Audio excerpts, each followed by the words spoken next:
What's good, ladies and gentlemen? Hope everyone had a great weekend. Onora Boys in the building, Lucky Lefty Podcast. We are brought to you by Onora Whiskey. It is OnoraWhiskey.com. You know it's that premium American whiskey, OnoraWhiskey.com. And if you're going to drink, by all means, make sure you do it responsibly. Yeah, let's go. It's only up from here. Let's get busy.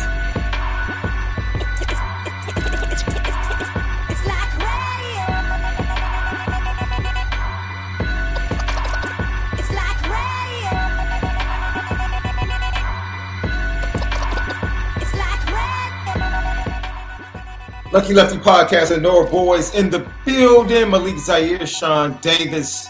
We're back at it. How are you feeling after this weekend? Notre Dame had the week off. I'm feeling better about Notre Dame.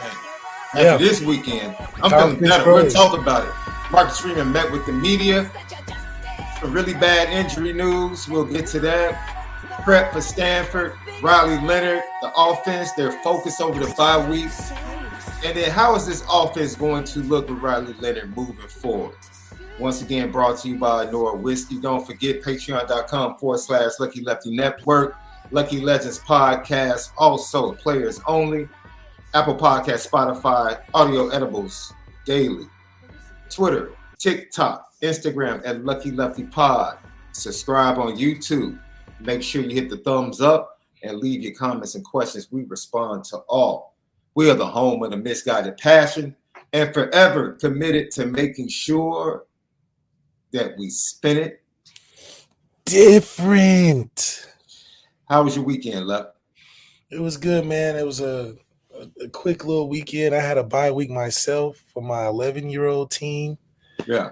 I'm head coaching. Got to just see some good football and more importantly, got a chance to just hang out for the weekend, man. It's been a busy week, so it's good to have the end of a week and the start of a new one.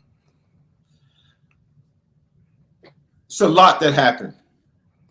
High school, the number one team in Chicago went down this week. I don't know what was in the football waters this week. Well, the thing is, people tired of hearing that. That's all. People tired of hearing you number one. They said we got some transfers working. Coaching is getting better.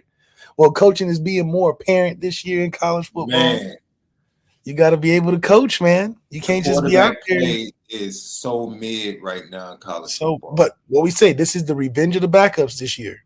Oh. Every backup to every guy that was the guy is playing. Garrett Nussmeier, KJ Jefferson, just across the board. There's some young guys. DJ Lagway's in there. He's hurt a little bit. Will Howard.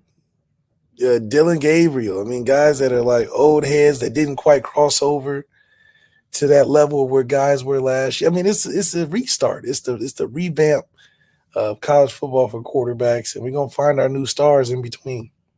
Hell, Texas A&M going through changes, and I mean, it's some young guys that can play. Nico has had his first part of adversity, and everything in between, man. Guys, teams aren't laying down anymore. It's not a dynasty situation. Carson Beck looks average to me. But, it'll shake out. I think that the playoffs will have teams with more than one loss in the top 5 spots. Nobody's coming out unscathed going into the second season. This is crazy, bro.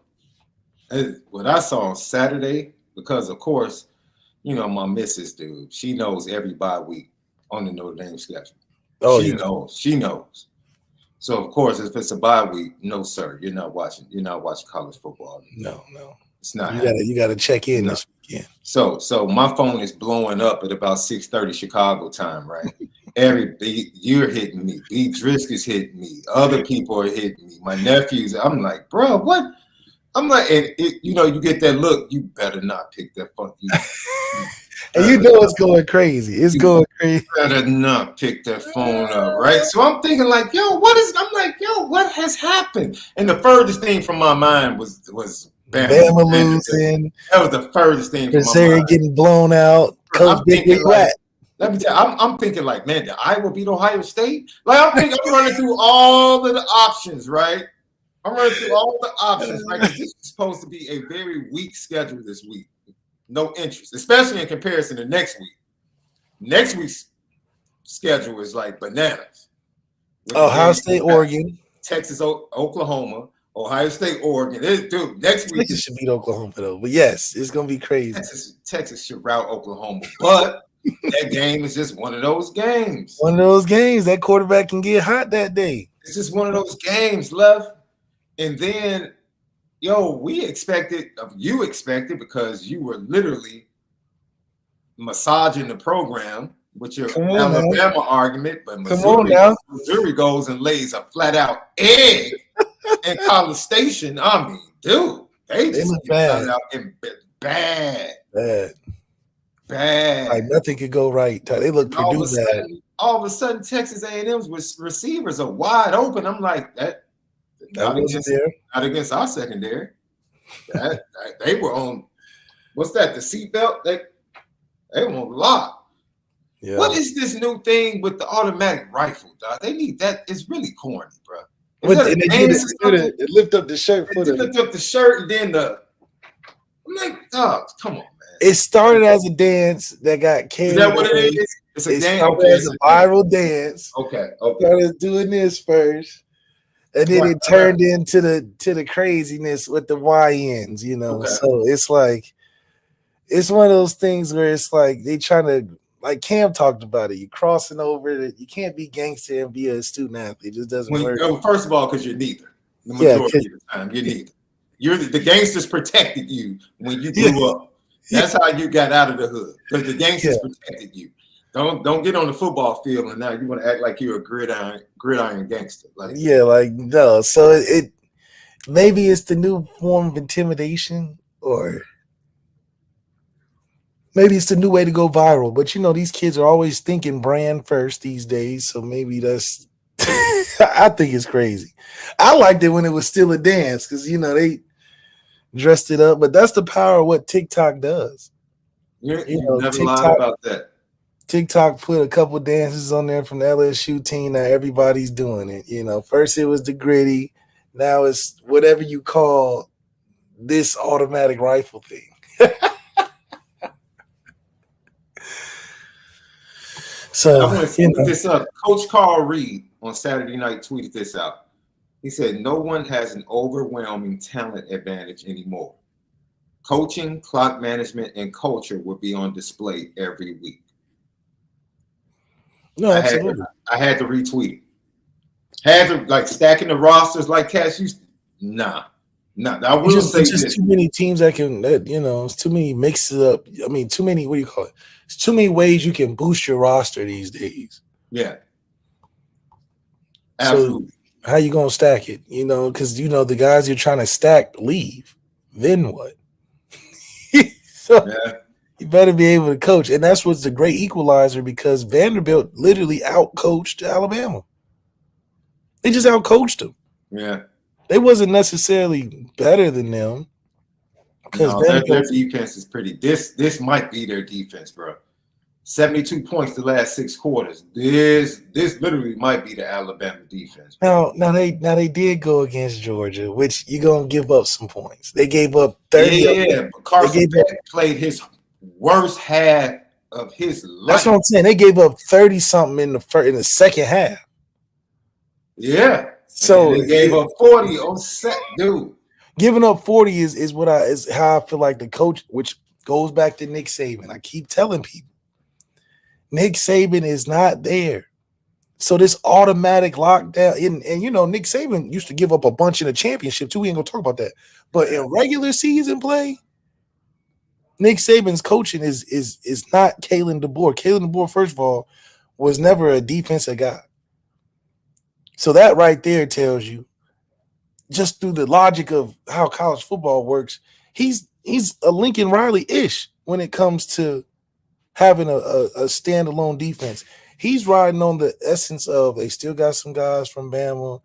There's still a Bama culture to an extent, but it's not Nick Saban. And I kept trying to tell people this. This is what Malachi Moore was mad about, because he's been under Nick Saban for the past 3 years, and he was like, "This is not it. This is not it."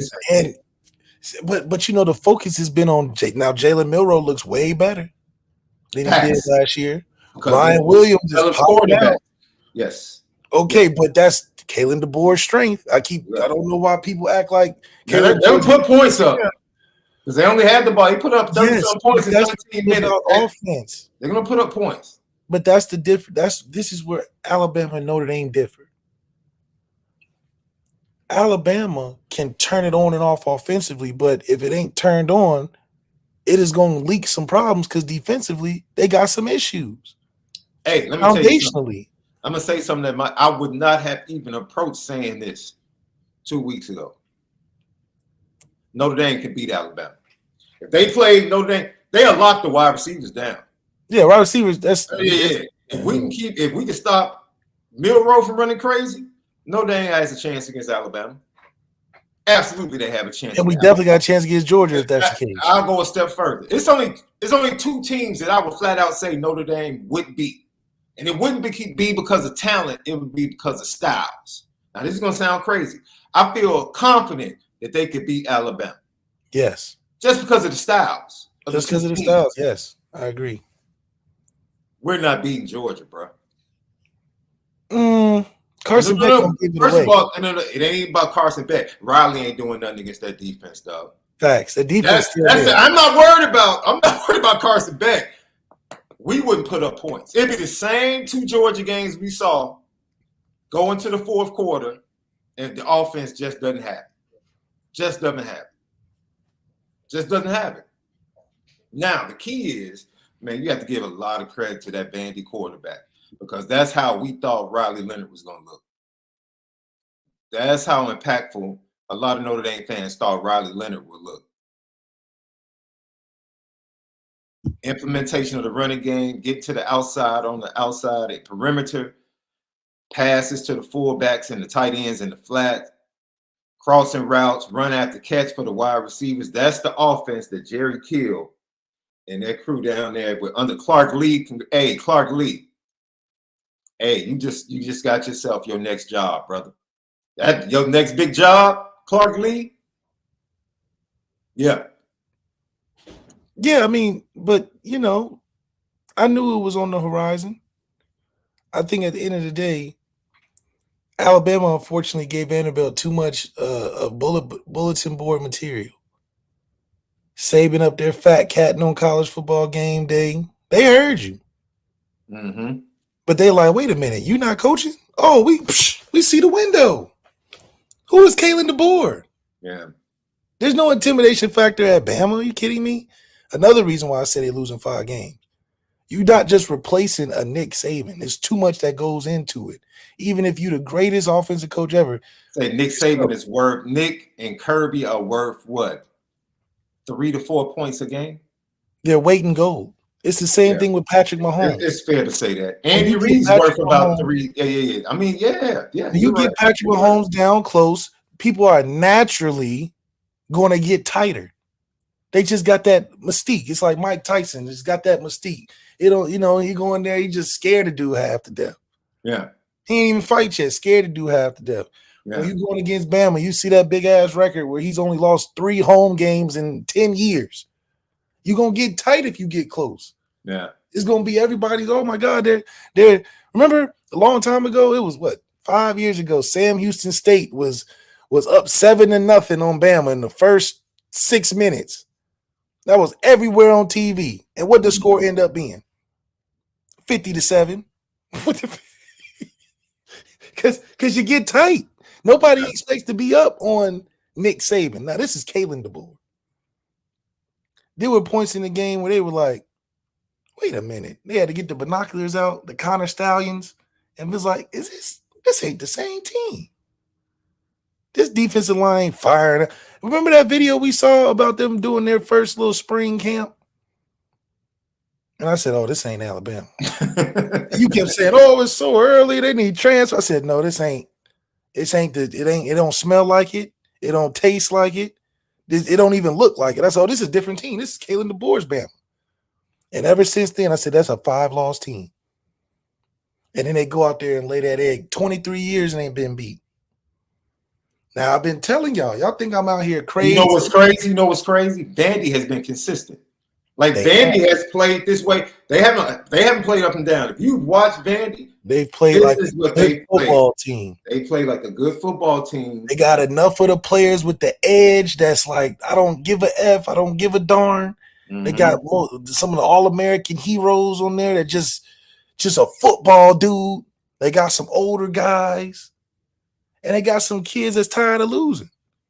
Now you put that with Clark Lee, his ingenuity on defense. Vandy's a smart player.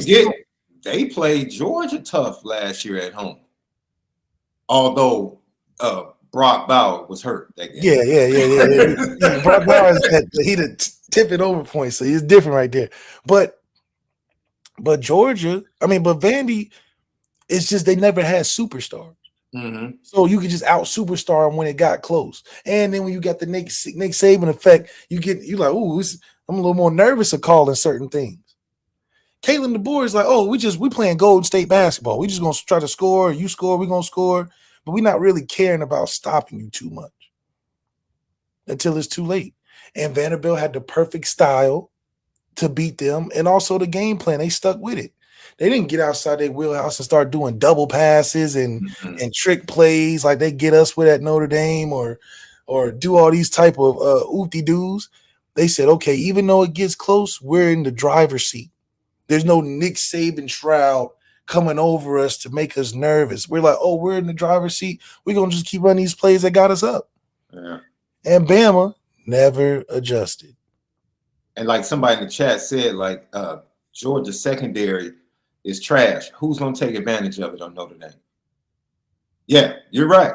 The secondary is trash. And I say it's 3 teams because Ohio State. I say Notre Dame knows how to play Ohio State though. I think they got the big. I'm glad you said that, man. I need Notre Dame fans, because I rarely tweet. I need Notre Dame fans to relax and stop typing out dissertations and breakdowns of my tweets. Because I posted Jeremiah Smith's one-handed touchdown, and I said, man, literally I said, can I just have one of these? That's all I said. I was just admiring the talent of an impactful true freshman. That's all I was doing, Left.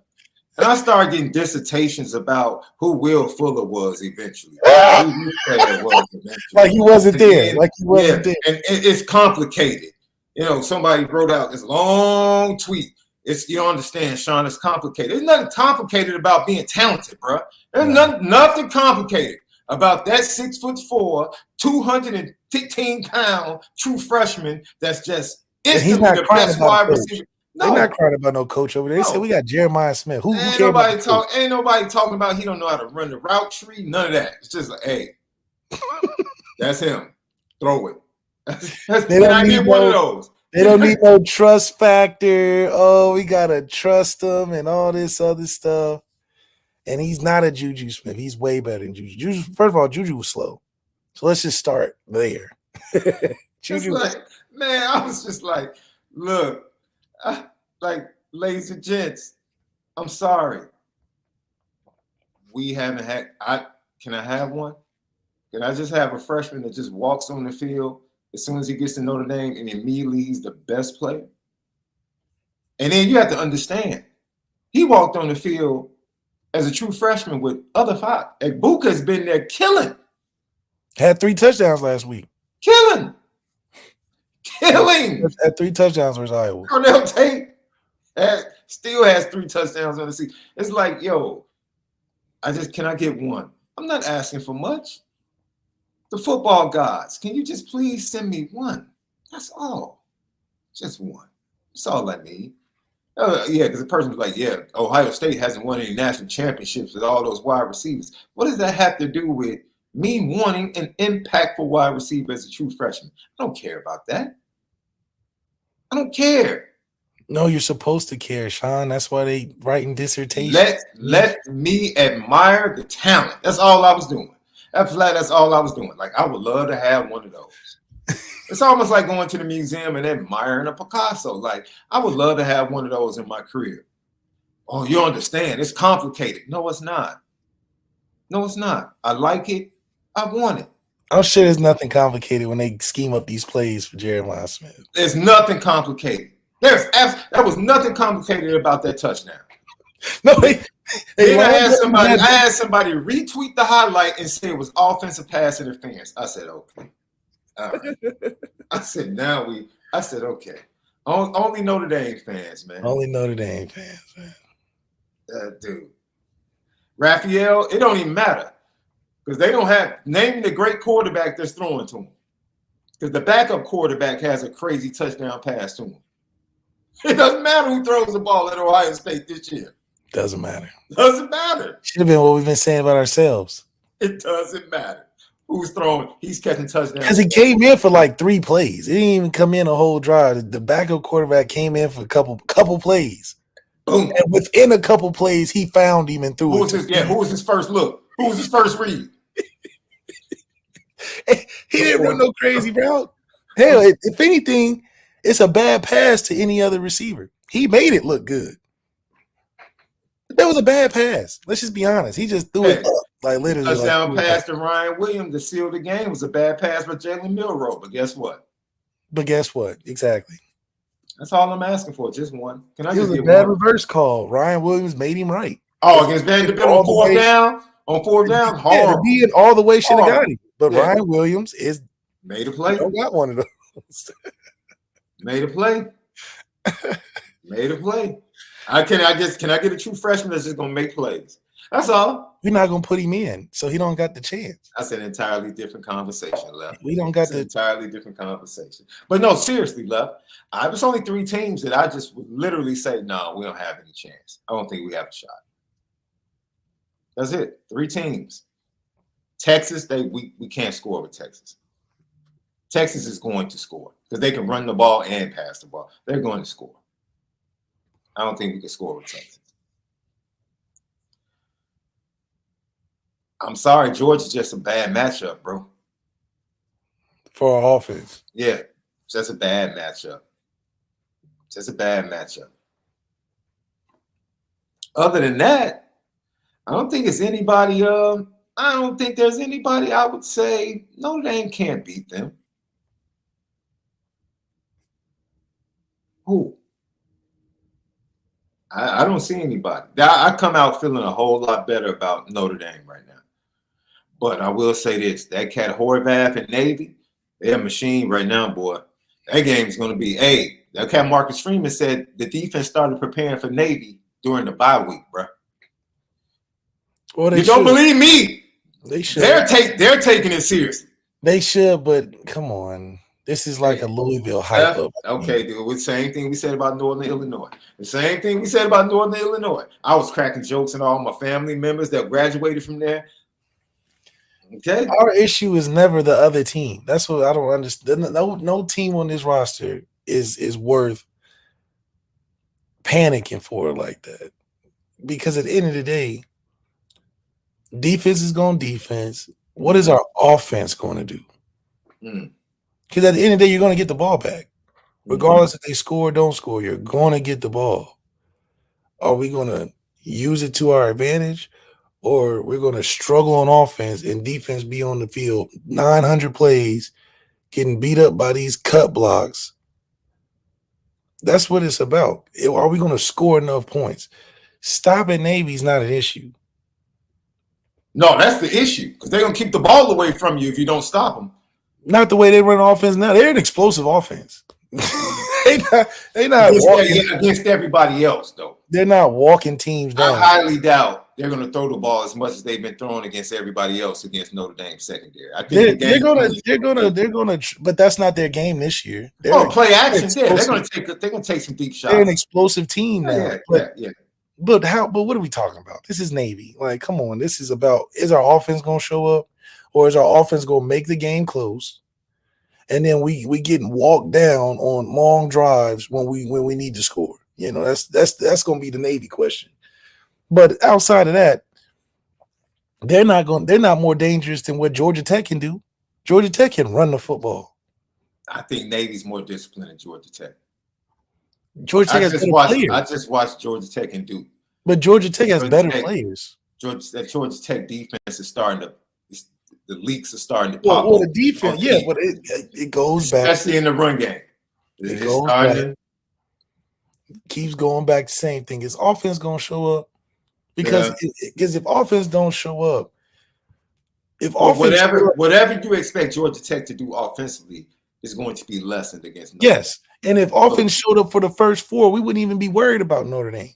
If they showed up, as in if we had 2 passing touchdowns in each game, if they showed up and we didn't let them take us to the wire, if we showed up offensively, because think about it, the first 5 scores was under 21.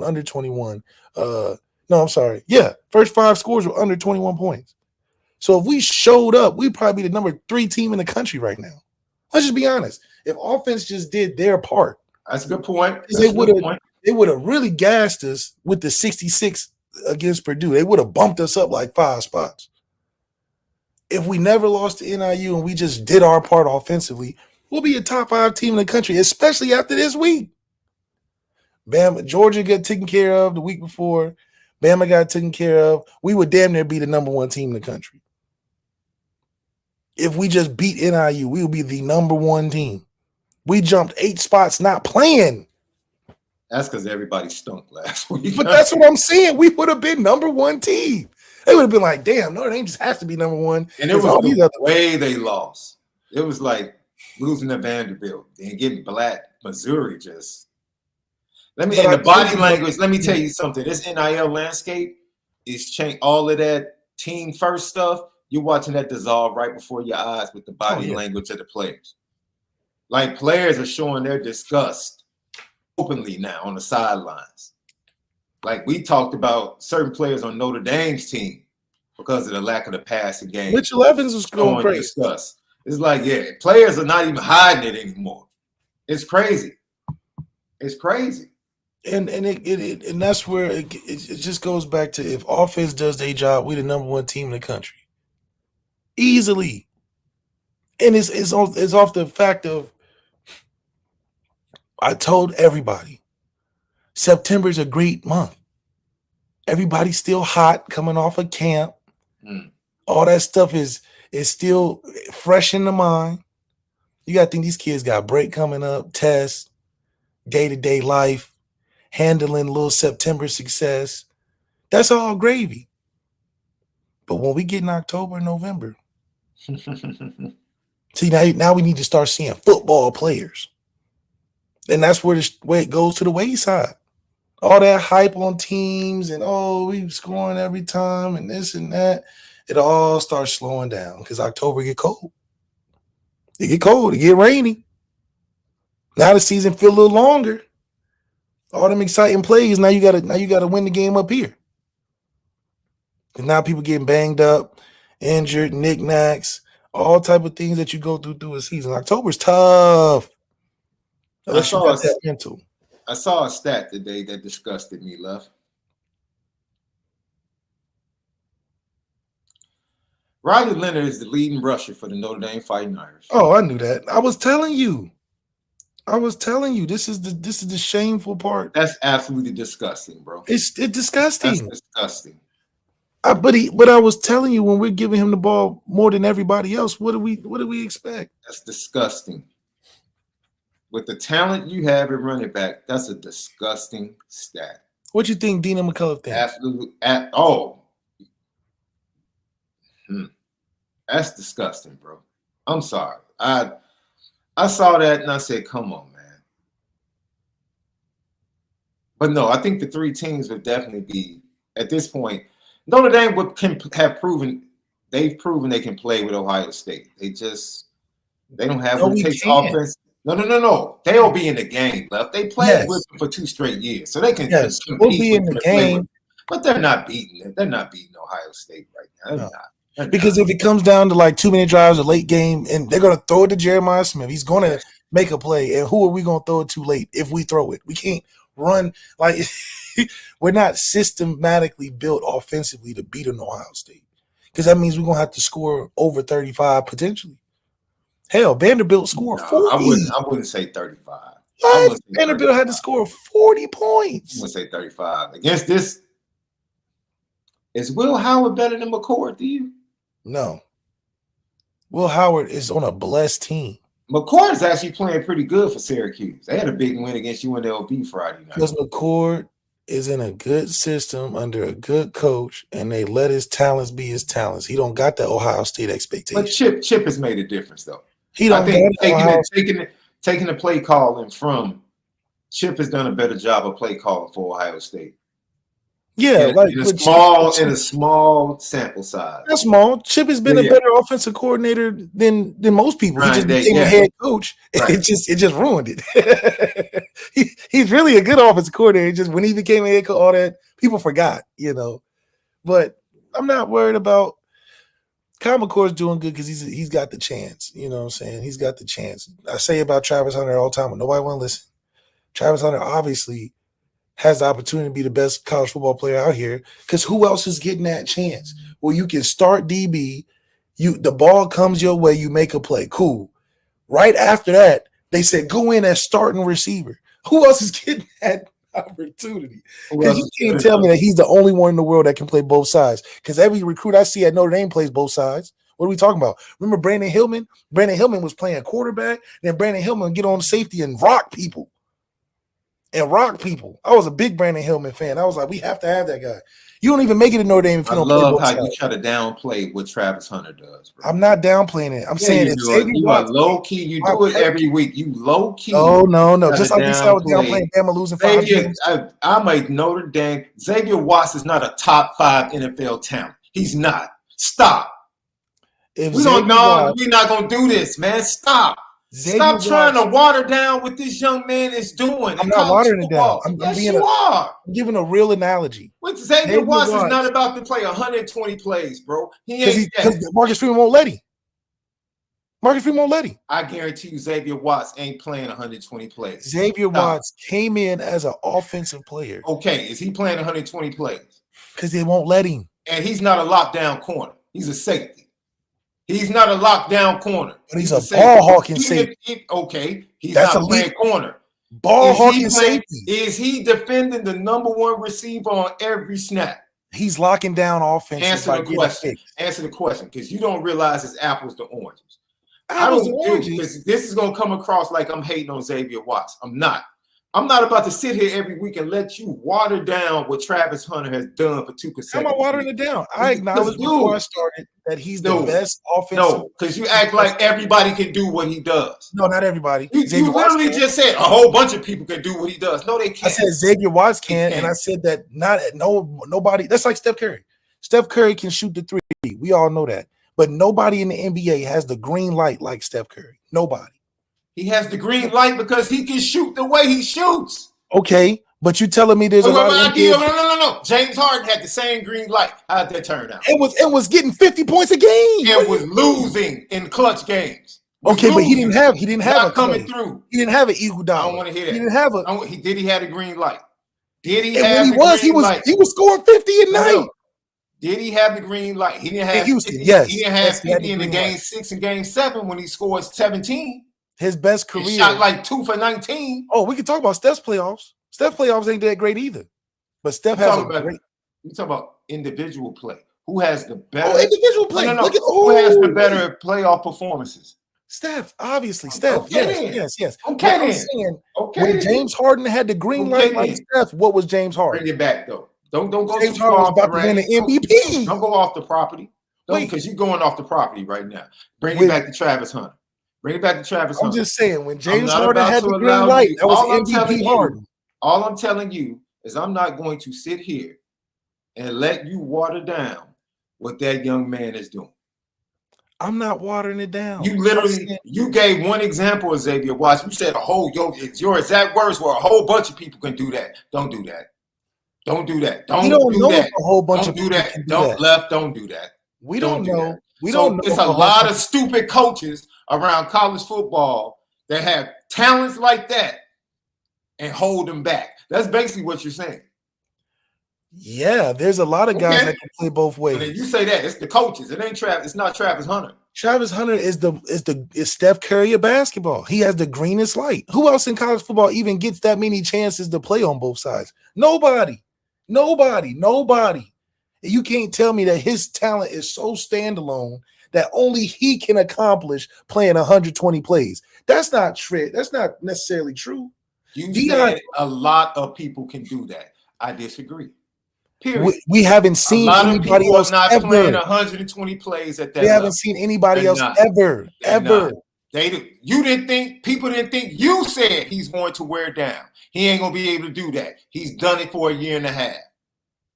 You said he wouldn't be able to keep it up. He's done it for a year and a half. No. You said, once again, you said he can do it here in college football. That's not the issue. You said he would, but you said he wouldn't be able to do it last year. I said that he's not going to be able to keep it up. He did wear down last year. He got hurt. He got injured.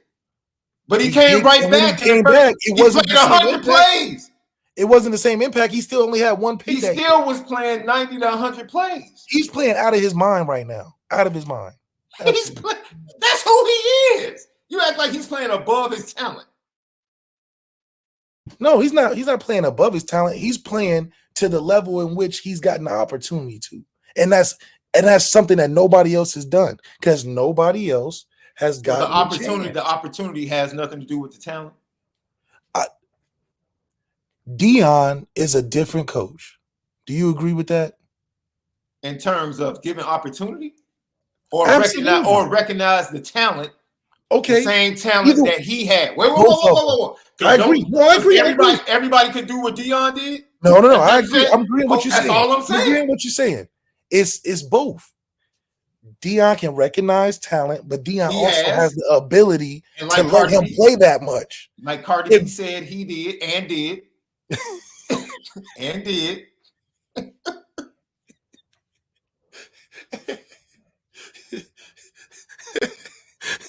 They said Stephon Diggs ain't the only one that he sniped. He been sniping a bunch of rappers' girls. That's what I heard. Offset was at her grandmother's birthday party. He was dancing with grandma and everything. Look, brothers, man, we get hurt way worse. I'm telling you, way worse. Man, no. But no, in all seriousness, I feel better, man. As we get ready to move on to Marcus Freeman, I feel better about Notre Dame. In the landscape of like the other teams. Yes. But I still need to see it as far as Notre Dame. The bye week can prove if we're serious or not about winning. Yeah. Did the bye week make you all feel better about Notre Dame? That's the LL question of the day. Did the bye week make you feel better about Notre Dame? Big picture. I feel better. Hopefully they can bag it up. Hopefully they can bag me up and come out against Stanford. Revenge part 2, right? They got revenge on Louisville. They owe Stanford. David Shaw's not on the sideline, but they definitely owe Stanford for 2 years ago at home. They definitely owe Stanford. Lucky Lefty podcast. We spin it different. I feel like real quick, my last one. Go ahead. This Travis point is gonna stand alone as one of the best comments in the future, because we're gonna, just like Deion said, I got another Travis on the team. Well, you can only know if you have another Travis on the team because you got the opportunity to put a Travis out there. Until we see more opportunity, the guys playing both ways, we can't just say Travis is the standalone greatest athlete. He becomes the most popularized, the most sought after, because he has talent to be on the field that much. But you telling me there's been nobody else that's had Travis talent to play both sides that many snaps? Name a coach. That's not what you said. Name a coach. Stop backpedaling on what you originally said. I'm just saying, name a coach who's given that many snaps to a player. You're backpedaling on what you originally said. You said a bunch of people. I'm sure there are a bunch of people if they got 120 snaps. No, they're not. I promise you they are. They're not. If they get 120 snaps, I promise you we would see more Travis Hunters. Nope. Because Dory Jackson could have did it. Nope. It's just Dory Jackson did it at this level. He didn't get a chance to play offense. Whenever he got No, listen. When he got in, he didn't do anything. Whenever he got in offensively, they gave him the rock. He didn't go and be the number one receiver. Because he couldn't be on that team. Why not? Okay, love. Okay. They had Robert. Right. During this time, they had Robert Woods. They had Okay. Marquise Lee. They had some dogs though. Okay, guys that are still playing NFL. Okay. You telling me Colorado receivers gonna be playing in the league? They're gonna be playing in the league. What's your point? The point you're is strengthening Travis Hunter's point.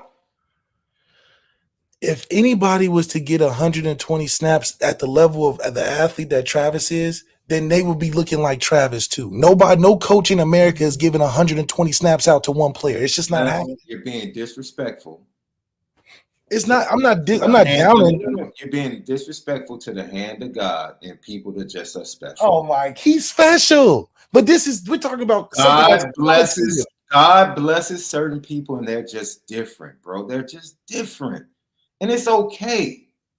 And there's no way it's going to be a bunch of different cats just walking around college football. No. Notre Dame is only taking two-way players. They're only taking two-way guys. Wait a minute. How many different players? How many players on Notre Dame's team? This is a fair question. Any position are just different. I'm not talking about two-way. I'm not talking about two-way. We got two people. Just different. We got two people. Yeah, I would say two people. So who's on your list of being just different? Love. Okay. And Xavier Watts. You can't tell me if we put Xavier Watts on the field and gave him receiver reps that he would look worse, if not better than the receivers we got right now. That's fine. Is he going to guard the best receiver after he scores a touchdown? Is he going to do that consistently, game after game? I haven't seen nobody else. Does he have the athletic ability to play corner? Yeah. To play corner, not safety. To play corner against the number one receiver. Does he have the talent to do that? All right, Lucky Lefty podcast. He's gotten exposed Lucky that Lefty corner podcast. a couple times. By what? By what? Other top-notch receivers. What bum has scored against Travis Hunter? 13, a top-notch receiver? From Stanford? Yes, he's a top-notch receiver. He's a top 50 in a draft. 50. Okay. Yeah, I was about to say, 50. So the chance of being a first rounder. Yes, he is. Okay. What's your point?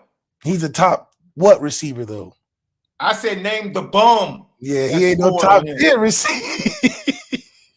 I saw Bo Collins like Ben Morrison up at Clemson last year. Yeah, that was a bad game for I saw Northern Illinois. Ben Morrison had a bad game against Northern Illinois. He had a bad game against Louisville. You count Ben Morrison having a bad game. My point is, I'm making my point. You act like just because somebody's a good defensive back, they can't have bad games or not show up against a good receiver. Well, what are we talking about? Then what are we measuring then? Your boy from Michigan got burnt earlier this year. Will Johnson against Texas. Will Johnson's nice, yes. Yeah, but he got burned a couple of times this year. In regards to that, though, I'm saying. Yeah, go ahead, make your last point so we can get to Marcus Freeman. What are we dragging this out and backpedaling, trying to change? I'm just saying, if he's getting beat some of the time, what are we really measuring in? A guy that can just play 120 snaps?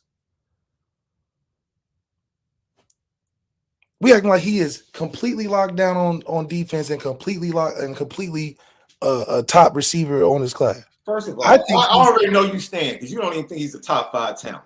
It is. No. He's top 5 talent. He's top 5 talent. You said it before. We already know where you stand. You've been trying to discredit Travis Hunter all year long.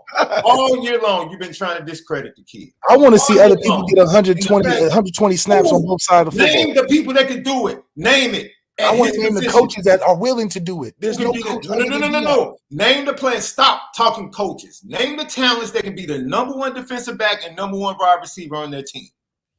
At cornerback, not a safety, at cornerback. Until I see a coach do it, I can't. No. Name the talent. You know the players. No. You know the players in football. I just asked you what coaches would get an opportunity. I just asked you to name the talent. Name the player that can do it. You know the players in college football. Name the player. Name them. This is a bunch of them. That's what you said. It's a bunch of them that can do it. Name the players. I can't speak Who on can, if they play for Prime, name the players that can do it. I don't know. I haven't seen those guys go two ways. I'm eliminating the coaches.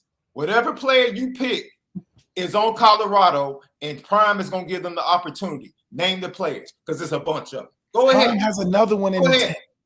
Prime has for example, Prime has another one in the 10.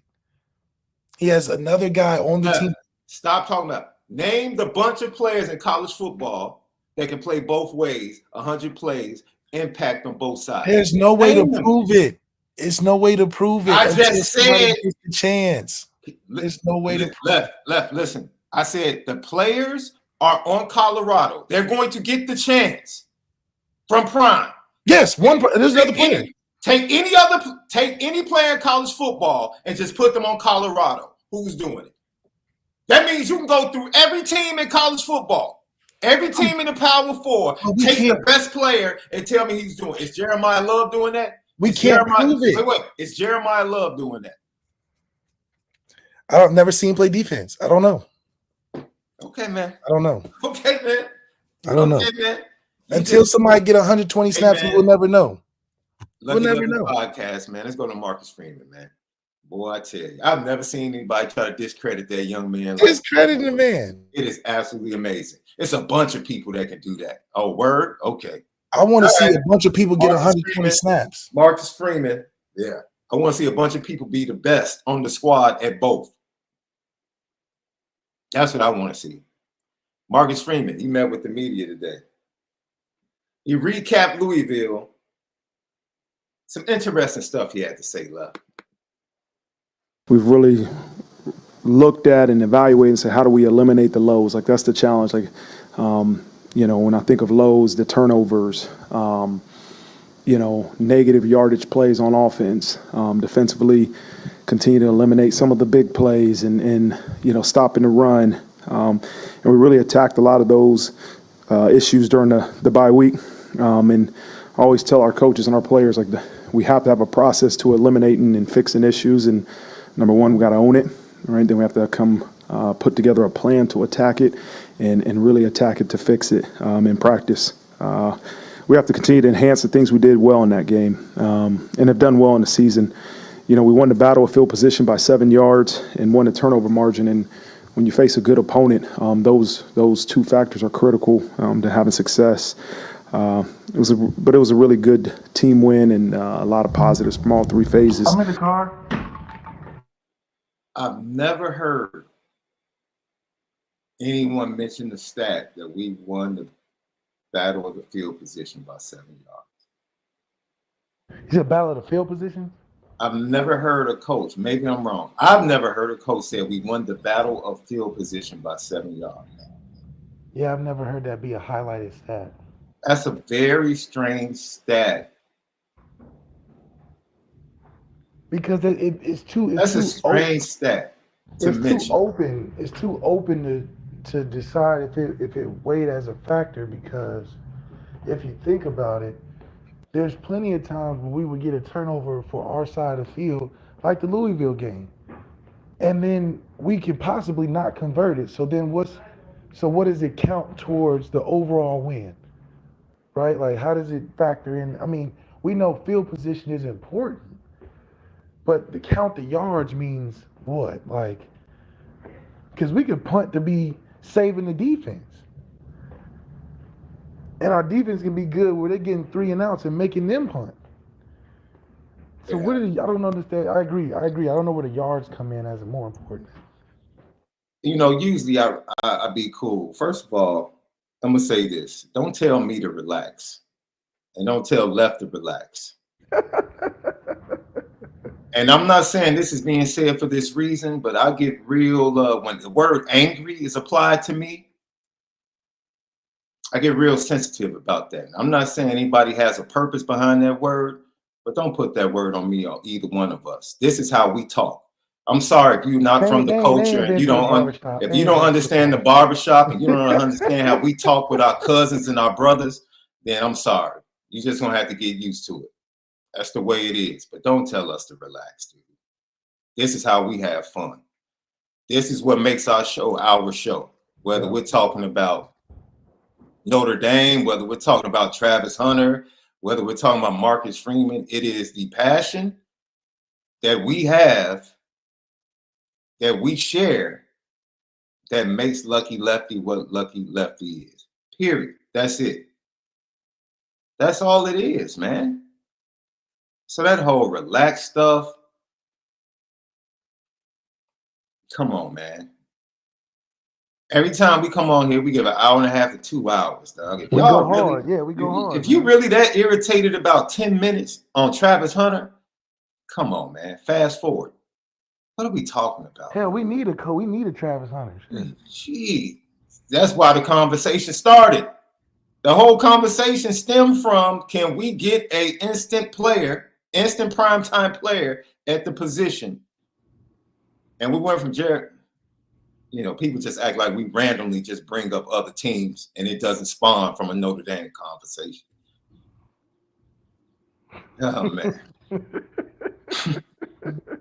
Bruh. People just don't want to have fun, man, and just enjoy conversation, dude. That's it. It's just conversation. Good grief. Drew Park can't give us 10 minutes to talk about. Oh, man. Drew Park, that must have been a Coach Vic comment, man. Coach Vic, what's up with your boys, man? We're literally coming off a bye week with no game to talk about, recap, nothing. The cats are mad about 10 minutes on Travis Hunter and wide receiver. And it's, oh, my God. Marcus Freeman talking about the focus of the team during the bye week. Woo. For the bye week was, number one, we had to improve. We have to improve as a team, and that's improve at our fundamentals, improve at the tactical execution of what we're doing, and improve on some of the unforced errors that we've committed, during the game. The second thing I want to do is make sure we prepare for our upcoming opponents. Offensively, we continue to prepare for Stanford. Defensively, we prepare for Stanford, but also took a minute to work on some triple option stuff. As we know, we have Navy in a couple weeks and an Army following that. And we had to recover. Our guys were banged up, and we had to be smart in terms of how we prepared and improved, but also actually recover at the same time. I guess Hit Dogs holler because the only person that responded to what I said is obviously got hit by the rock. It's amazing, bro. It's amazing, bro. Amazing. The fact that they're prepping for Navy defensively tells you everything. I think they know that game is going to be a game where the team that has lacked execution cannot show up against Navy left. It's not about talent. That is going to be assignment, do your job, play clean football so that our talent can be an advantage. If you're not executing and you're playing sloppy football, your talent, we just watched that with Alabama and Vanderbilt, bro. If you're not going to play clean football, pick six, fumble, penalties, drop balls, if you're not going to play clean and execute, your talent becomes less. It lessens the talent advantage that you will have or that you do have. That's going to be the challenge against Navy and Army. Can Notre Dame play clean, disciplined football? That's it. Just clean, disciplined football left. That's all Notre Dame needs to do. That's all they need to do against Georgia Tech. So when he talks about offensively, the focus being doing just that, executing the game plans, executing play after play after play after play. What is it that you say about greatness left? What is the process of greatness? Do it again and again. You're going to be asked to do it again and again. And coming off this bye week, which under Marcus Freeman, Notre Dame has been successful. And they played pretty well after bye weeks. They played pretty well after bye weeks. Yeah, we come out pretty focused after bye weeks. I don't think so. I would expect nothing different against Stanford with the the motivation of revenge and not wanting to lose at home again. I think we don't need no more motivation. Like we have all the We motivation shouldn't. We for the shouldn't. I mean, rest. that players at the Northern Illinois, even the fans is motivation. Yeah, we got the fans Who's motivation. are the fans? It's going to be the motivation. It's like, what are we talking about, man? These are the types of things that we those are the types of things that we're talking about. Those are the types of things that we're talking about. So it's amazing, man. When you think about all of that stuff, it kind of I mean, makes we should feel better about where we are in our own journey through the season. That we lost a very unexpected game that we shouldn't have lost. But college football landscape is way more evened out. It's not a top heavy. We have to go undefeated to be considered in the playoff games. This is it's like what they call it. It's regular season play. It's league play. It's like having league. Everybody can't get into the playoffs, but the league play is up for grabs. It's up for grabs. Yeah, that's a great point, Lef. That's a great point. So for prep week, the focus sounds good. Everything Marcus Freeman said about the focus of this team and what they need to focus on. Looking ahead to Navy, I think, Navy is very similar in the way they're going to attack you to Georgia Tech in a sense, who they face after Stanford. But Navy actually might have the better quarterback, Left. Horvath might be a better quarterback. Navy might have a better quarterback this year. The team in rushing. No, I'm talking about when we compare team in rushing. When we compare Georgia Tech and Navy, Left, those two opponents, Navy might have the better quarterback, the more complete quarterback this year. I think he's a better passer of the football. And heck, he might be a more dangerous runner. Who, Haynes? No, Horvath, but Navy might be better than Haynes. Oh, yeah. I mean, whatever they're doing system-wise with the quarterback from Navy's got him looking like a bad man. Yeah. They're talking about that dude being in the Heisman race. Riley would probably do really good in that system at Navy. Yeah. Just the way Riley kind of operates, you know what I mean? Like, I don't see Navy giving their quarterback a bunch of hard progressions and different things of that nature. It's like, all right, we're going to run these run plays, and off of these run plays, these play actions will come in handy, and you just be talented, which I felt like that's what we should have did with Riley. And it also stems back to why we should have brought the playbook with him, because at least we would have a hotter start than him reinventing the wheel, per se, for his own, for his own game. Because right now he's catching up, in my opinion, the first 5 weeks, he's catching up to the offense. If anything, those first 5 weeks, we should have been having the offense catering to him, as in his plays, like Jaden Greathouse running the routes that he was successful with at Duke. So Riley is not unfamiliar. When you're unfamiliar, your talent doesn't get seen as much because you're playing thinking a lot. You're playing the thinking game. Oh, I got to do this and make this read. You're not naturally flowing, so that just hurts his game. Yeah. I would agree with that. Hold on, man. Let me make sure. I'm bugging. I had the wrong mic hookup for myself, Left. I apologize about that. Apologize to everybody out there. I had the wrong mic, so I hope I sound a little bit better right now. Lucky Podcast. Let's get to Marcus Freeman talking about, of course, Boubacar Traore out for the season. With the season? Yeah, with the ACL, bro. It's the ACL. Damn. Yeah, you said it. You summed it up perfectly right there, bro. Yeah, you summed it up perfectly.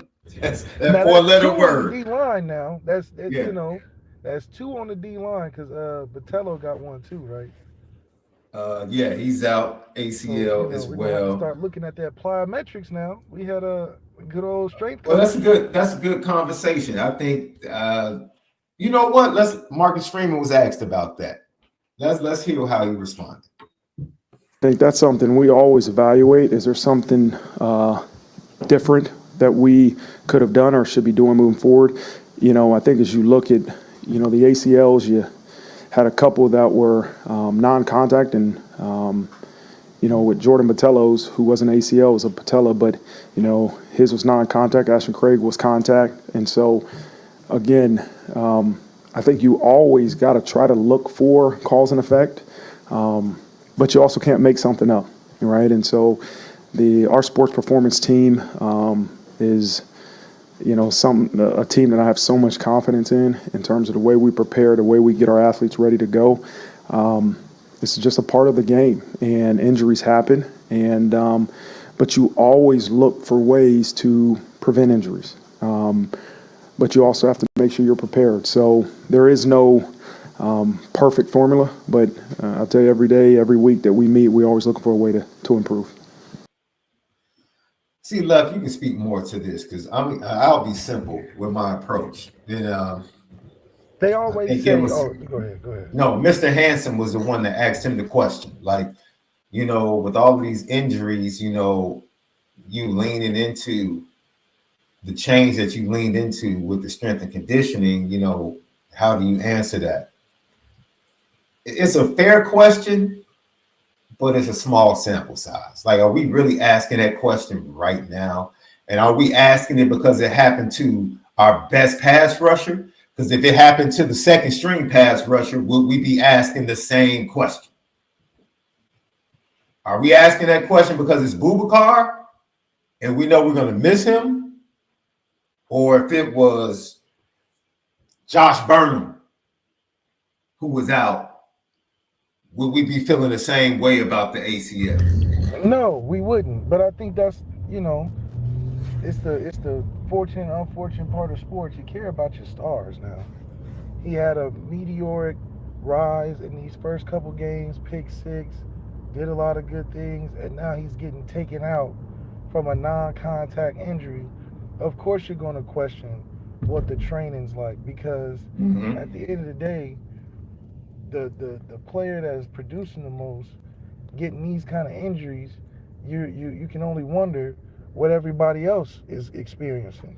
They talk about the ACL being a soft tissue injury, and that's usually because a part of the top of your leg or the quad is working harder than the hamstrings. So there's a real scientific answer. You talk to Cam, you talk to a different couple people about why it occurs, and I think we in 2024 have a better understanding of what happens in those injuries. For girls, for instance, they say because girls' hips are different, that the load on their knees, right? That the load on their knees, they make them more prone to having ACL injuries.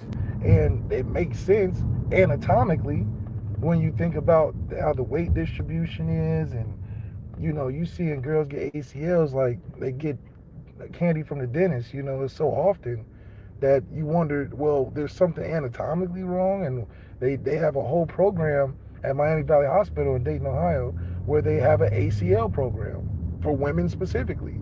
And call it what you want, but it works.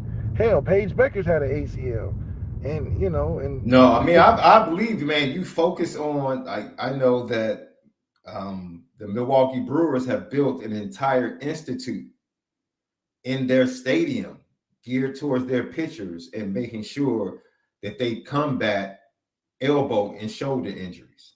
Like, literally, they've invested in that, and it has shown to be very valuable yeah, to their pitching staff. So I mean, it's I'm all definitely an for, answer. And they talk about in the NFL that yeah. the turf in MetLife is a huge reason why guys are tearing ACLs.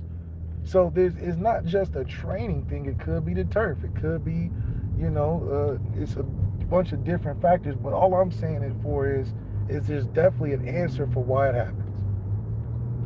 Well, like you said, the Ashton Craig injury and the Botello injury were both no, Ashton Craig was contact. I mean, that happens. Somebody comes into your knee. Yeah, the contact thing, I think that's more The non-contact issues. But you know, Van Gorder, one thing I always thought Van Gorder was really good with is he's saying soft tissue injuries are the responsibility of the player, and I believe that. You know, there's different hydration things you can do. Yeah. There's different workout exercises you can Cam do. has said that as well. Cam McDaniel has pointed that out as well.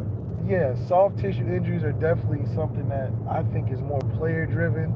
I've never personally had a soft tissue injury, but I've also did a lot of different things to prevent that as well. You know, they got 1,000,001 band plyometric. They got so many things you can do to strengthen areas of soft tissue to where outside of being contact, I find it hard.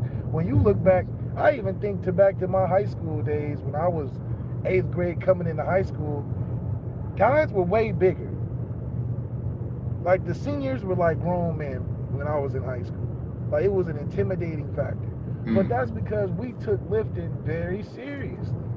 And I think that at the end of the day, when you're putting the bar on your back and you're consistently lifting and getting to a certain point, those calluses build up to where you don't have as many soft tissue injuries. This is my opinion on this part. And I agree with what Chad's saying. When you're not eating like rabbits, you seem a little more durable when you're playing a contact sport like football. And it's hard, and you know, I had to think about that for a second. Like, yeah, if you're not eating a bunch of leaves and greens and fruits and berries all day, I'm sure you can add a callus to yourself if you were to take more of a tougher approach, a more physically tougher approach on your body.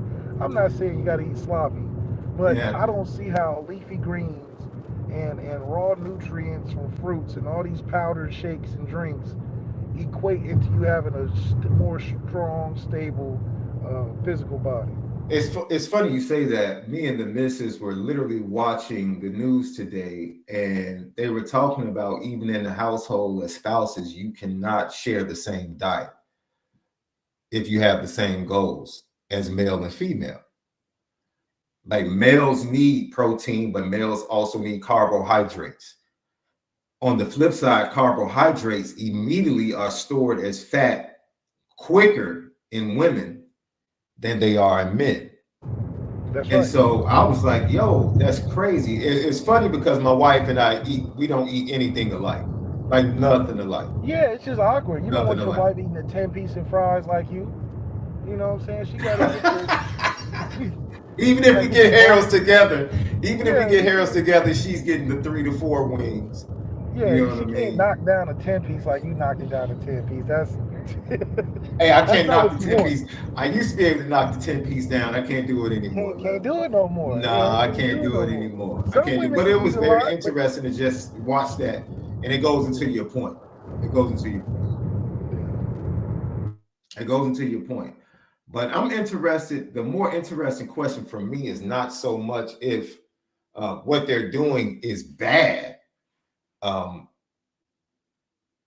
With the bodies transitioning from one program to another, is there something that is happening?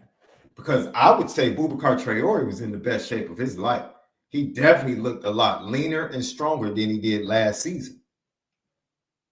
And he was playing at a great level. So I can't say that what they did in strength and conditioning didn't have him in tip-top shape to be able to perform at an elite level.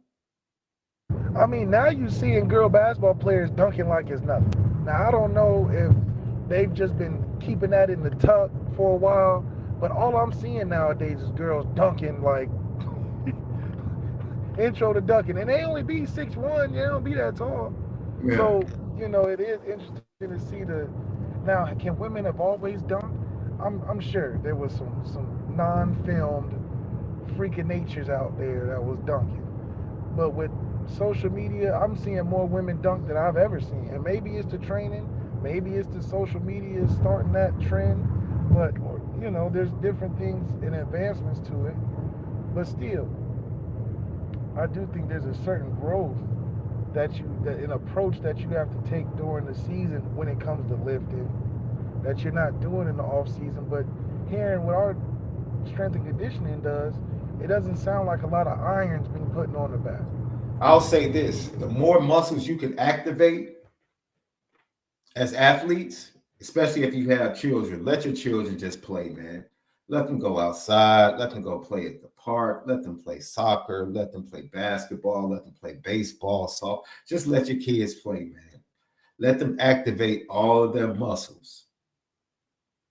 I think when you see players like, going back to our former conversation, Lev, I don't think a player like Xavier Watts will end up getting injured, or is less likely to be injured. Yeah, I see. Yeah, he's I think a guy like Travis Hunter, even though he plays a lot of plays, he's less likely to have a soft tissue injury. Heck, the injury that Travis Hunter had was like life-threatening.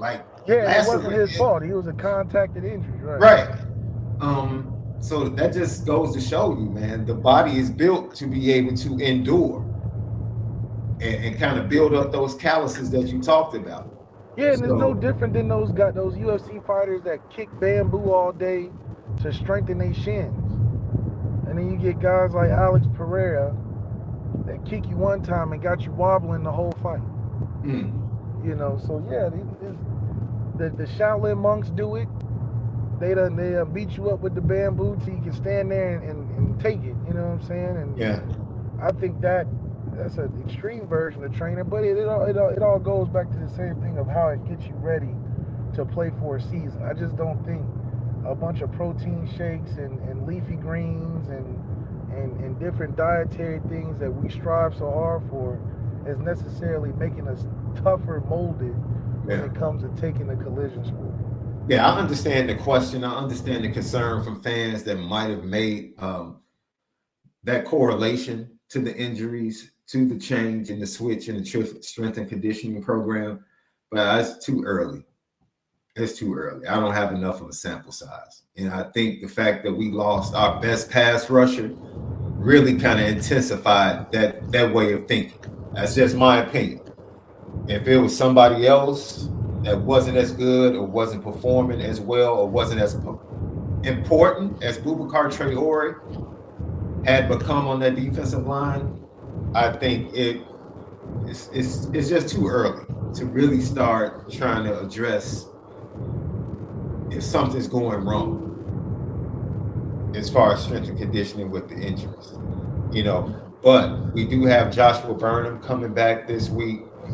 Billy Schrouf and Gabriel Rubio are probably a week to 2 weeks away from their return. And it's going to be interesting to see with Logan Thomas, JT, Joshua Burnham coming back, Bryce Young, the rotation at defensive end, RJ Oben, whether or not Joshua Burnham ends up playing both positions. It's going to be interesting. Right. But there's no soft landing for the loss of Boubacar Traore to the season. There is no soft landing to that, ladies and gentlemen. It's just not. It's just not. It's tough. And hopefully the depth can come through and Notre Dame can go ahead and supplement.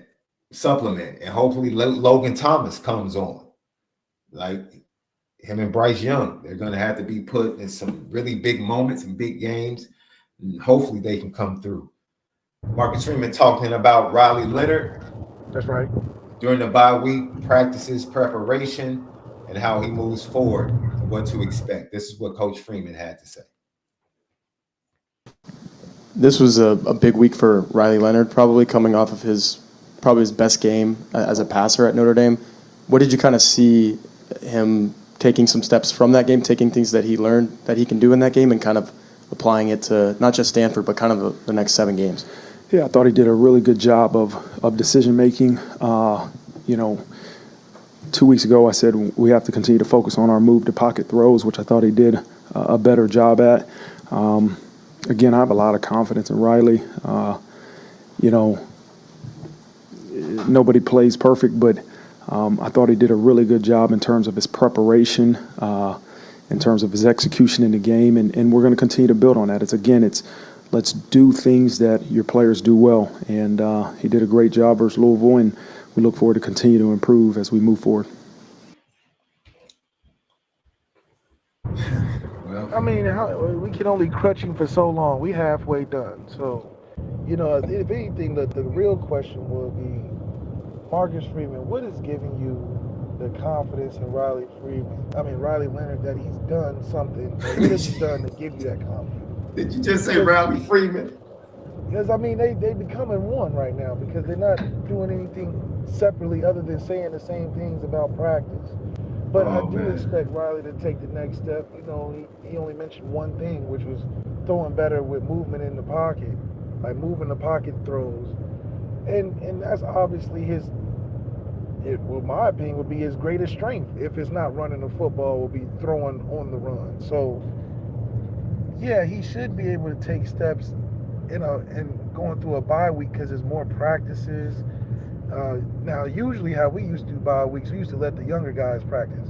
For his case, he needs to take all the reps. You know, don't let nobody practice other than you. You know, you can't afford to take some plays off or take a practice off to let younger guys. Like, no, because if you let CJ go in there, that hopefully CJ impressed enough to where he's gonna get some snaps. But it's not too much else to say about Riley. He has to just go out there and do it. And, you know, thank goodness that he's in a system that is allowing him to make the mistakes he's making and still be in the game. I mean, hell, that's the perfect place to be, when you can make these mistakes and still less than 200 yards. Was it less than 200 yards still? Yeah, less than 200-yard performance. You still have the full faith and confidence of your head coach. I've never seen that happen before in my life. But, you know, if you got the coach right, this is the whole point about fit. If you go to the right place where your coach will lie and ride for you, and you have subpar performances up until this point, that's the place you want to be. You have the ultimate leash. So that gives perfect ground to get better with. And hopefully Denbrock takes less of what he wants to do and gives Riley more of what he can do. And I think that's what Marcus Freeman was trying to get to, is that we went less from wanting to be a top 10 offense to just doing what Riley can do, man.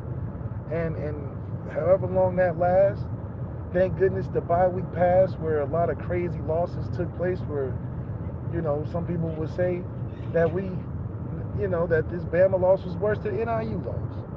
We even got people talking that crazy. But I think this is all about how he responds and bounces back for this October stretch where you've seen already teams are falling by the wayside. October is pretty tough to get through because you now, you know, every 3 games you got to break tendencies and change up things of how you're doing. So this is around that time where you're changing up things, you're breaking tendencies, you're reworking some of your key stuff. Teams are guarding you now. They got an ample amount of games to break you down. So yeah, these are the changes in college football that's happening. That's making it a tougher game, to where G. Willikers, golly, you know, who would have thunk it type of guys, you know, they're gonna fall to the wayside. You need to be able to take your game to the next level, and that's what bye week's about. Yeah, and you mentioned CJ Carr. That was the kind of, we're going to play Wednesday. We're going to play Marcus Freeman. Talking about that confidence in Riley Leonard. He said something today that I think I kind of just took it as, you must really be down on every other quarterback in the quarterback room to say that. It just really shocked me. Like,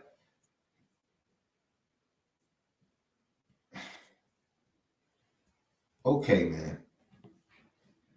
All right. It just shocked me. So we'll talk about that Wednesday, Left. I had to say that for Wednesday. Give it its own 20 to 30 minute segment. He's But got so much unwavering confidence in the guy that he downs the other talent in the room. It's crazy. That's the way it comes across. I'm not saying that that's what he's doing. I'm just saying, as Silvio used to say, I'm just saying, the way you're being perceived, as he told Tony 1 or 2 times in The Sopranos, it's like, yo, it's coming across kind of shaky as far as the way you see the other quarterbacks. And speaking of the other quarterbacks, it was also announced that CJ Carr injured his elbow 2 weeks ago. If you can remember, during practice preparation leading up to Louisville, if you can remember, people reported that in the warm-ups, when he took the field, he was not throwing the ball in warm-ups prior to the Louisville game. Marcus Freeman said he injured himself in practice leading up to the game, and that's the extent of what he said. And I mean, he's just a young buck. That's why you don't throw him out there. Just yeah, you still don't. I don't like that elbow, bro. I don't like to hit elbow or shoulder. I just don't, bro. I just don't like to hit elbow, shoulder. We don't know if he banged it on a helmet. We don't, it could be anything, right? It could be bone. Hopefully it's not anything structural that doesn't take any type of procedure. But I just don't like it, bro. I don't like it, especially if it takes away from him being able to continue to work with the scout team and get reps, get better. Coach Freeman did mention now that they have to go to alternative things, so he can continue to progress at the position, but makes it seem like film work. If they're having to find other ways to continue his development, that makes it seem like he's not getting any on-field action anytime soon. So. But yeah, so I agree with you. I don't like that necessarily the elbow thing either, but CJ's got to take the right process to build that callus up to be a Notre Dame quarterback. Hell, when I first came into school, I had a shoulder injury that I had to get PNR injections, and that shit hurt. I'm not gonna lie. But it was that rehab process and getting and understanding the training room, understanding how rehab goes, understanding yourself and how when you actually feel better, because when you get out there, you got to be 100%. As a young freshman, you can't just be hurting and out there playing. So, those are the things that you learn when you're not thrown in there. Now, how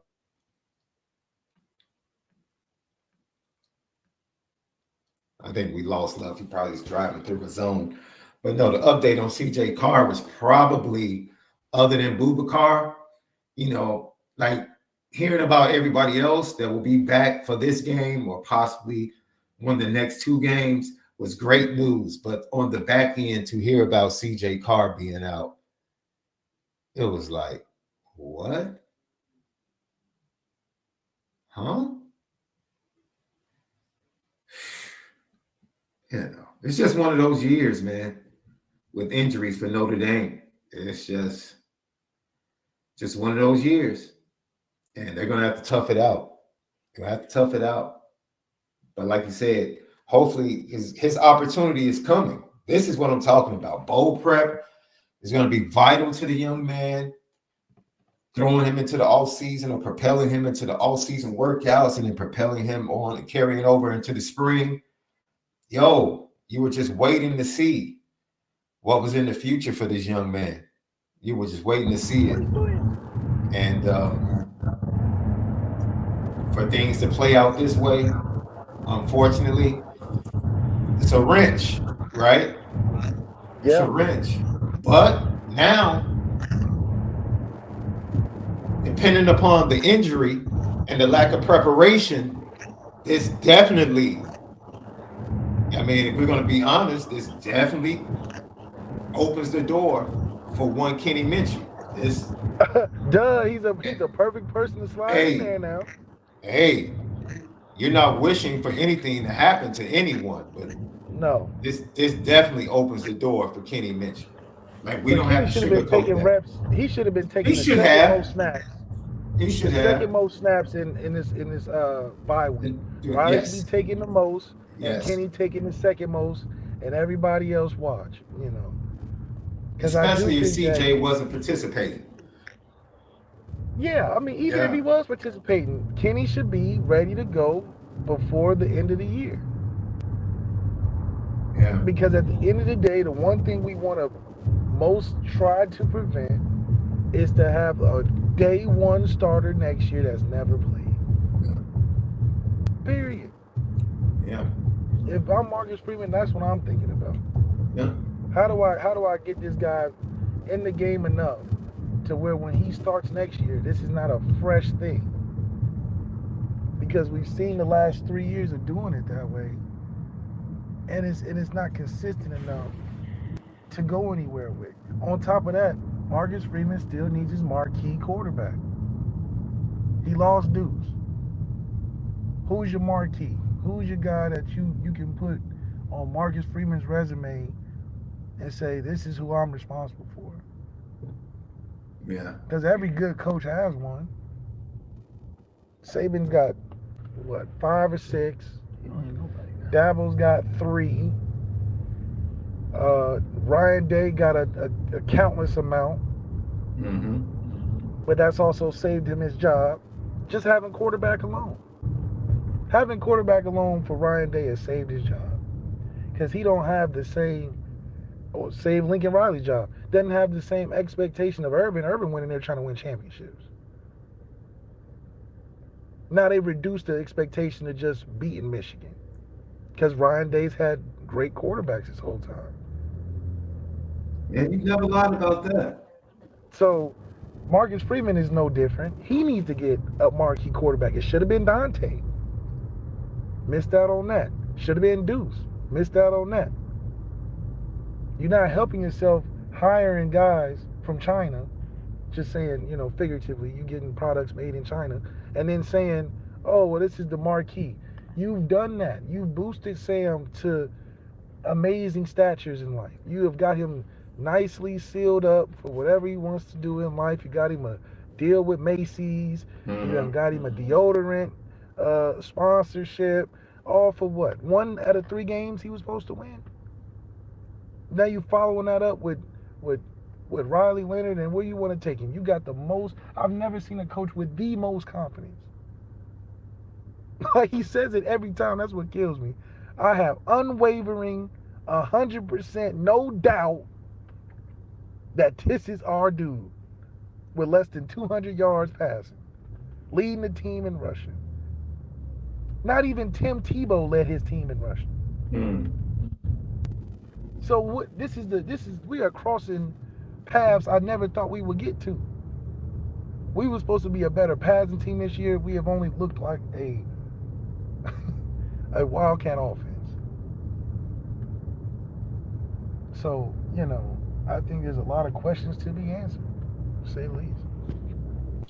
I agree with that one. So that's CJ Carr, man. Unfortunate injury suffered leading up to the Louisville game during practice. From the looks of it, it's going to be film and learning from the sidelines. Don't know how quickly he can get back to action. And then again, it goes back to Marcus Freeman swears up and down he don't listen to the crowd. Why are we talking about CJ? We done skipped over Kenny Minchie. We done skipped even well, CJ. If we Left, don't listen to the crowd, there's no way we should be talking about CJ. Left. Because he told us CJ was on the shelf. That's Notre Dame is the reason why people are talking about CJ. They leaked all of that buzz about bowl prep. Notre Dame did that. Notre Dame, they did the same thing for Kenny Minchie last year. It would have gone But the this same is way. different. If you don't pay attention to the sentiments of the crowd, that's word for word, Marcus Freeman. If CJ Carr was playing better and practicing better than Kenny Minchie, he would not have been the scout team quarterback. Straight up. We ain't no fools now.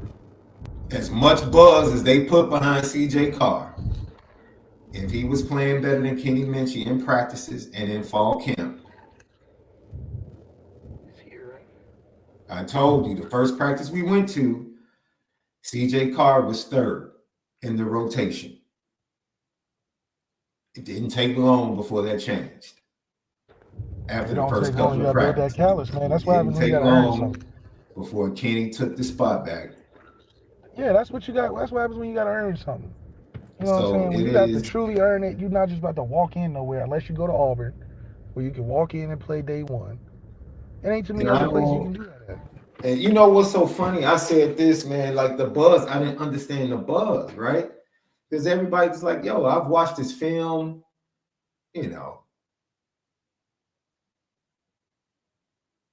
I knew his arm was an upgrade. But I go to practice, you hear all this stuff like, "Oh, the ball just comes off his hand different," and I'm like, Kenny Minchie's Yeah, we're ball. on that buzz. Kenny We're for Kenny Minchie's Minchie. ball came. Kenny Minchie, as a true freshman, had a better arm than Sam Hartman, Steve Angeli, and everybody. I said that And after one everybody, you practice. said Like, that 2 so years ago. it's like, dude, yes, CJ Carr has an CJ arm Carr that you're has some supposed to ability. have. Yeah. This is the type of arm you're supposed to have in a Notre Dame quarterback room. Like, yo, this is what it looks like to have a good quarterback. Like, CJ has the type of this is arm what it looks that he like. has to go out and recruit 5-star receivers for because he knows his limitations. Kenny Minchie called up to school and said, "Hey, I see you lacking in areas. I can provide that service." And I It told you from the is, beginning, you CJ's know, Carr's scouting report is that he'll do well as long as he has great receivers out there. What are we talking about? He's not about to make a receiver a man out of a receiver. He needs some good receivers out there, and he will look good. That's the scouting report's already out.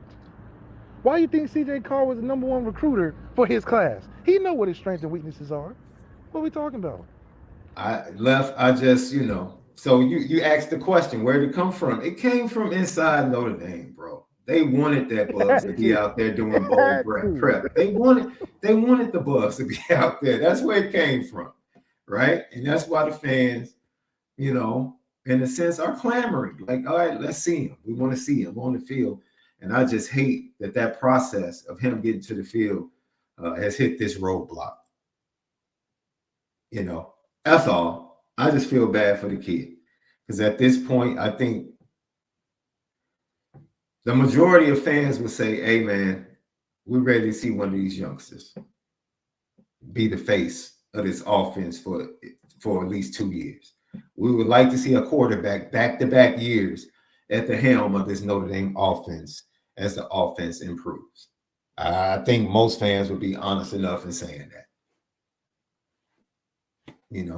So, all right, Left, give us the pre-snap read on what to expect from Riley Leonard moving forward so we can get out of here. Thank you for everybody that joined us today.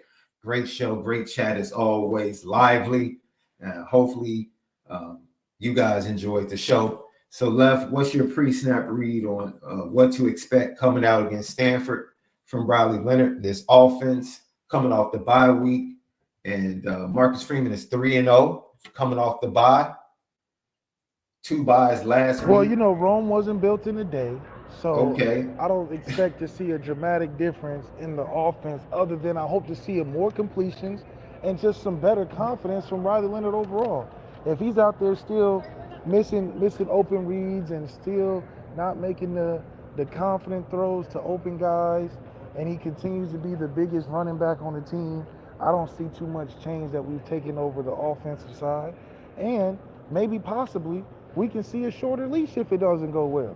Maybe possibly we see a reemergence of Kenny Minchie if things aren't flowing how they should. Because at some point you have to say the evaluation process is still going on as we're even in the season. And to allow this to continue with the issues that we have, it's only going to get harder later.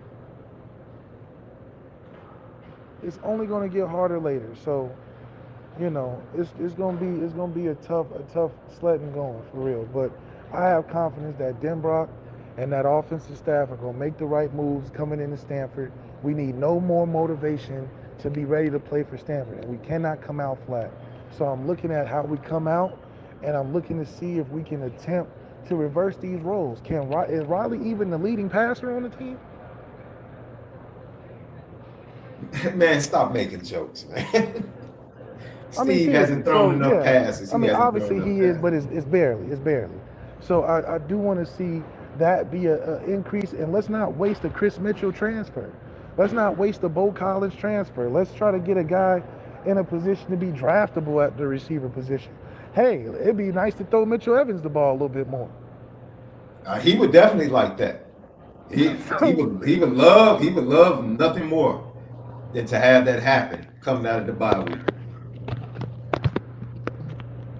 So yeah, man. So I just, it would be nice to see us blow Stanford out, taking a week off so we can rest, get right to what we need to do to make it happen. Yeah. And so look, Notre Dame has some good college quarterbacks in that quarterback room. That's all that is, man. They do. Notre Dame has some good college quarterbacks in their room who can come to the forefront, who can rise to the top, who can be the cream of the crop. We'll see. We'll see. Let them duke it out, and we'll go from there. But I just hate hearing injury being thrown into the mix, because I want CJ to get all the snaps he can get, especially going up against that number one defense on the scout team. I want him getting all the snaps he can get because he needs it. Lucky Lefty podcast. I got Indy Milton fan with the get to the bag questions. Is Bama one game closer to a 5-loss season? That's funny. And what was that garbage? Man, Miami has won 2 games, 2 consecutive games. Just refs and all of that. I'm not impressed by Miami at all. Love Cam, man. Cam Ward is definitely the leader for the Heisman right now, in my opinion. But yeah, not impressed with Miami. I thought they would be much better defensively. I definitely thought they'd be much better defensively. Come on, it's the ACC now. It's 2 the straight ACC weeks. now. You done 2 seen straight weeks. I've watched Cal and Virginia Tech put up 30-plus points on Miami. Come on now, they still 2 an straight ACC weeks. team. They're That's an all I'm ACC saying. team with a Ja'Cory Harris. I'll put it like this: if you made me choose right now, I would definitely say Clemson would beat Miami because that Clemson defense is It's solid, still solid. Yes. But Cade Klubnik's just such a non-big game. Yeah, it's almost like, can you trust but he Cade beat Notre in the Dame, club? so what do you call that? He does get flowers for that. And Phil Maffa is still that big running back, putting in work. So I agree with you, Left. I agree with you. Roosevelt, you can laugh all you want to, bro. Y'all gave up 30 points to 2 suspect offenses. Auburn held Cal down. So Cal gave up 30 points to Cal and gave up 30 points to Virginia Tech. Nah, bro. Yeah, gave up 34. They won 2 of their bigger games by like 2 points, 1 point. The Miami offense is fantastic. Their defense is very questionable. Very questionable. You can laugh all you want to. They did stop them from scoring a bunch in the second half to allow them to come back. Yeah. That's about it. That is about it. But that's also Cal with no Tobias Merriweather. No, I'm not even going to go that far, dude. It doesn't matter. Cal's offense isn't that good. But Cam Ward is definitely the leader in the clubhouse for the Heisman. I do want to say this, man. Continue to pray. For the Southeast. We have another Hurricane Milton approaching. Meteorologists in Florida, dude, are saying they've never seen a storm like this in recent future. And they're just getting over the last storm. Hell, so 200-mile-per-hour winds, It's crazy, bro. It's crazy. So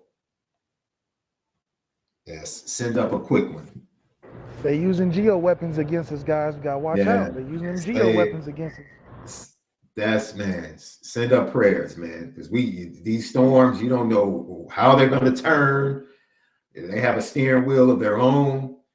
Is it going to end up in the Gulf Coast? Is it going to go up the Atlantic? Man, the devastation in Florida and parts of Georgia and the Carolinas is, man, please say prayers and be thoughtful of others.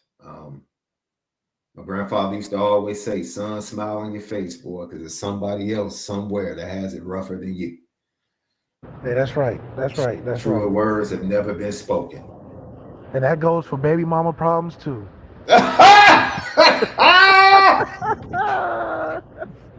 Y'all not alone, fellas. There's somebody getting it worse than you, man. I'm not jumping in that Uber with you, bro. I'm not jumping in that Uber with you, bro. I'm not doing that. Oh, GTD from D Month, Mr. Food Lover. Does Clark Lee have any games on his win record during his time in ND? Did he have any games on his win record during his time? Yeah, he was DC, right? Yeah, he's a DC. I mean, he was just as good. He followed Mike Elko. Just as good as the last. Yeah, I mean, everybody at Notre Dame takes that next step defensively that we've seen, except Van Gorder. But I think Van Gorder with a little bit more time, he would have been all right. He's just a little crazy. Yeah, Mike. Hey, Mike Honashowski. Man, prayers to you and your family. I don't know if you guys are going to hunker down, or I don't know if you're going to evacuate, but be safe, be smart, and in due time, I have full faith that things will be rebuilt and things are going to be better and bright for you guys down there in Florida, man. Definitely our prayers to everyone. All right, Left. You want to go tomorrow since it's a game week left? Yeah, let's go tomorrow, man. Look, okay. We just want to provide the content. All right, that's what we'll do. So we'll see you guys tomorrow, man. We'll open up that Riley Leonard, Marcus Freeman comments from the presser today and dig a little bit deeper into that. We'll dig a little bit deeper into the actual matchup with Stanford, who got blasted by Virginia Tech at home this past weekend, and they're dealing with injuries. They're on their backup quarterback coming into this game, and they had lost their best tight end during the portal, and then they lost the best tight end to injury. And Iron Maynard is pretty much all they have at wide receiver. And but their defense has been okay, especially against the run. So we'll talk about it tomorrow. You guys enjoy Saints, Chiefs, the rest of your Monday night. But most of all, make sure that you continue to spin it. Different, man. God bless.